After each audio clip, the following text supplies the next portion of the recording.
നിങ്ങളുടെ first gym experience ഓർമ്മയുണ്ടോ? ഞാൻ ആദ്യമായിട്ട് ജിമ്മിൽ പോകുന്നത് 17-ാമത്തെ വയസ്സിലാണ്. +2 ഒക്കെ തീർത്ത് നിൽക്കുന്ന സമയം. സോ ട്രിവാൻഡ്രം മണക്കാടുള്ള ഒരു ജിമ്മുണ്ട്, ഭയങ്കര ഫേമസ് ആയിട്ടുള്ള MS ജിം.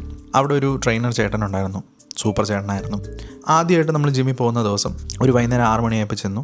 ചേട്ടൻ നമ്മുടെ പേരും വിവരവും ഒക്കെ ഒരു രജിസ്റ്ററിൽ എഴുതിയെടുത്തുകൊണ്ടിരിക്കുകയാണ്. അപ്പോൾ എഴുതിക്കൊണ്ടിരിക്കുന്നതിൻ്റെ ഇടയിൽ ഒരു കാഷ്വൽ കോൺവെർസേഷൻ എന്നുള്ള രീതിയിൽ ചേട്ടൻ ചോദിച്ചു, എടാ നിങ്ങളുടെ ഗോൾ എന്താണ്, നിങ്ങൾ എന്തിനാണ് ജിമ്മിൽ വന്നത്? ഞാനും എൻ്റെ കസിൻ ചേട്ടനും കൂടെയാണ് ഒരുമിച്ച് പോയത് ആദ്യമായിട്ട് ജിമ്മിൽ ജോയിൻ ചെയ്യാൻ. അപ്പം നമ്മൾ രണ്ടുപേരും ഇങ്ങനെ അങ്ങോട്ടും ഇങ്ങോട്ടും നോക്കിയിട്ട് ബ്ലിങ്കസ്റ്റി അടിച്ചിങ്ങനെ ഇരുന്ന് പതുക്കെ ഞാനിങ്ങനെ ഈ ട്രെയിനർ ചേട്ടൻ്റെ ബാക്കിലുള്ള ഫോട്ടോസൊക്കെ നോക്കിയപ്പം ഒരു ഫോട്ടോ എൻ്റെ കണ്ണിലുടക്കി. ഞാൻ പറഞ്ഞു, ചേട്ടാ ഇതുപോലെയൊന്നും ആവണ്ട, ഇതൊക്കെ ഭയങ്കര ഓവറല്ലേ, ഇത്രയും ഒന്നും ആവണ്ട. ചേട്ടൻ പതുക്കെ എഴുതുന്നത് നിർത്തിയിട്ട് ചേട്ടൻ ഇങ്ങനെ തിരിഞ്ഞു നോക്കി. എന്നിട്ട് എൻ്റെ അടുത്ത്, അപ്പോൾ ഇതുപോലൊന്നും ആവണ്ട, ഓക്കെ, ഇതുപോലെ ആവണ്ടെങ്കിൽ വേറെ കുറച്ച്, പിന്നെ നിങ്ങൾക്ക് എങ്ങനെ ആവണം എന്നാണ് താല്പര്യം? അപ്പോൾ എൻ്റെ കസിൻ ചേട്ടൻ പറഞ്ഞു, ചേട്ടാ നമ്മൾ കുറച്ച് ഡാൻസൊക്കെ കളിക്കുന്ന പിള്ളേരാണ്, അപ്പോൾ കുറച്ച് ഫ്ലെക്സിബിളും ആയിരിക്കണം.